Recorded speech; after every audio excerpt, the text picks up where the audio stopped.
Hello friends, कैसे हैं आप लोग। सबको मेरा जय भीम। नमो बुद्धाय। बुद्ध और उनका धम्म।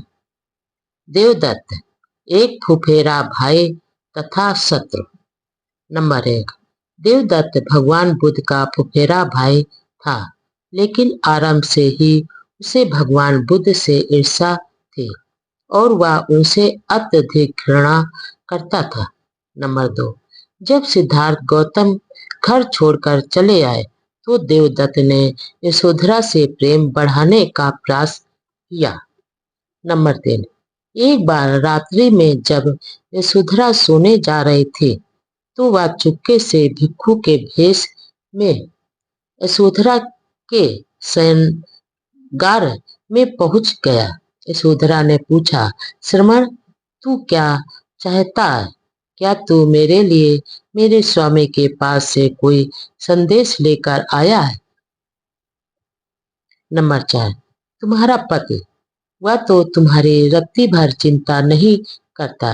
वह तुम्हारे खुशियों से भरे संसार को निर्दयता पूर्वक और दुष्टता के साथ छोड़कर चला गया है। नंबर पाँच। यशोधरा ने उत्तर दिया, लेकिन उन्होंने बहुतों के कल्याण के लिए ही ऐसा किया। नंबर छह।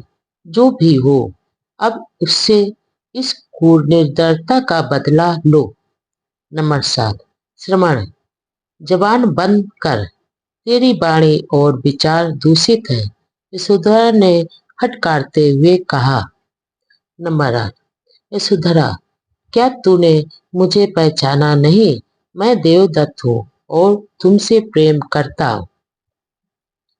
नंबर नौ। देवदत्त, मैं तुझे झूठा और दुष्ट समझती थी। मैंने कभी यह नहीं सोचा था कि तू कोई अच्छा श्रमण बन सकेगा, लेकिन मुझे पता नहीं था कि तू इतना नीच प्रवृत्ति का है। नंबर 10। देवदत्त ने सफाई देते हुए कहा, यशोधरा, यशोधरा, मैं तुझसे प्रेम करता हूँ। तेरे पति के मन में तो तेरे लिए अपमान के अतिरिक्त और कुछ है ही नहीं। वह तेरे प्रति निर्दयी रहा है।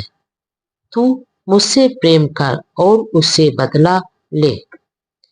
नंबर 11। यशोधरा का पीला और क्षीण चेहरा लोहित वर्ण का हो गया। उसकी आंखों से अश्रुधारा बहने लगी। नंबर 12। देवदत्त, तुम मेरे प्रति क्रूर हो।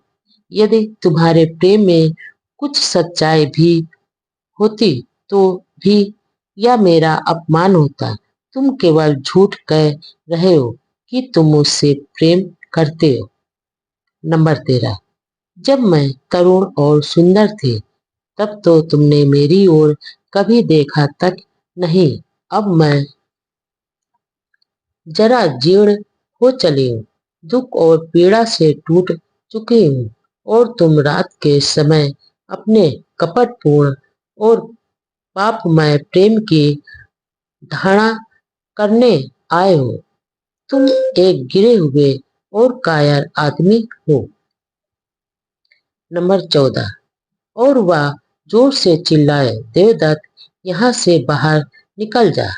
देवदत्त वहां से चला गया। नंबर 15।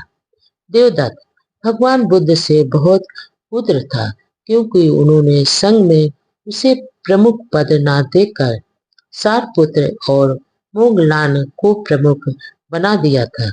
देवदत्त ने 3 बार तथागत की हत्या का प्रयास किया, लेकिन इस काम में वह एक बार भी सफल नहीं हुआ। नंबर 16। एक बार भगवान बुद्ध गृद्धकूट पर्वत के नीचे छाया में ऊपर नीचे टहल रहे थे। नंबर 17। देवदत्त ऊपर चढ़ा और जाकर एक बड़ा भारी पत्थर नीचे यानी उनके ऊपर लुढ़का दिया ताकि तथागत का प्राण हो जाए। लेकिन वह पत्थर जाकर एक दूसरी चट्टान पर गिरा और वहीं गड़ गया। उसकी एक छोटी सी खच्चर यानी टुकड़ी आकर तथागत के पांव में लगी। जिससे रक्त बहने लगा। नंबर 18, उसने भगवान बुद्ध की जान लेने का दूसरी बार भी प्रयास किया। नंबर 19, देवदत्त इस बार राजकुमार अजातशत्रु के पास गया और बोला, मुझे कुछ आदमी दो। और अजातशत्रु ने अपने आदमियों को आज्ञा दी, आदरणीय देवदत्त, तुम्हें जो भी कहे वही करो। नंबर 20, तब देवदत्त ने एक आदमी को आज्ञा दी, मित्र, जाओ, श्रमण गौतम अमुक स्थान पर है, जाकर उसकी हत्या कर दो। वह आदमी वहां जाकर लौट आया और बोला, मैं तथागत के प्राण नहीं ले सकता। नंबर 21, उसने तथागत की हत्या का एक तीसरा प्रयास भी किया।